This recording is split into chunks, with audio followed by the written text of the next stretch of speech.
দীর্ঘদিন ধরে বেহাল অবস্থায় রয়েছে পানাগড় বাজার চৌমাথা থেকে কাঁকসা যাওয়ার রাস্তার উপর অবস্থিত লোহার ব্রিজ। স্থানীয় সূত্রে জানা যায়, এক সময় পাইপলাইনের মাধ্যমে পানীয় জল সরবরাহ করার জন্য ক্যানালের উপর ওই সেতু নির্মাণ করা হয়। সেতুর উপরে একদিকে সংযুক্ত রয়েছে লোহার পাইপলাইন। এলাকার মানুষরা ক্যানাল পারাপারের জন্য সেতুটি ব্যবহার করেন, কিন্তু দীর্ঘদিন সংস্কার না হওয়ায় এখন বিভিন্ন জায়গায় ফাটল ধরেছে। তৈরি হয়েছে ছোট বড় গর্ত। কাঁকসা ব্লক কংগ্রেসের পক্ষ থেকে সেতু মেরামতির দাবি জানিয়ে ডেপুটেশন দেওয়া হয়।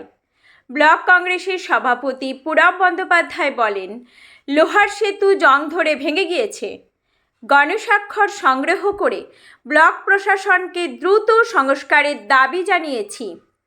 কাঁকসা ব্লকের বিডিও পর্ণা দে বলেন, আবেদন পেয়েছি, আমরা দেখছি।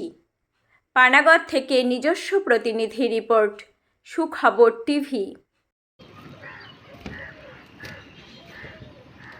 কাঁকসা ব্লক কংগ্রেসের পক্ষ থেকে পানাগড় বাজার ইন্দিরা গান্ধী যে চৌমাথা মোড়, সেখানে অফিস পাড়া থেকে কাঁকসা আসার যে একটা লোহার ব্রিজের পথ আছে, যেটা দীর্ঘদিন ধরে স্থানীয় বাসিন্দারা যাতায়াতের জন্য ব্যবহার করে, সেই পথ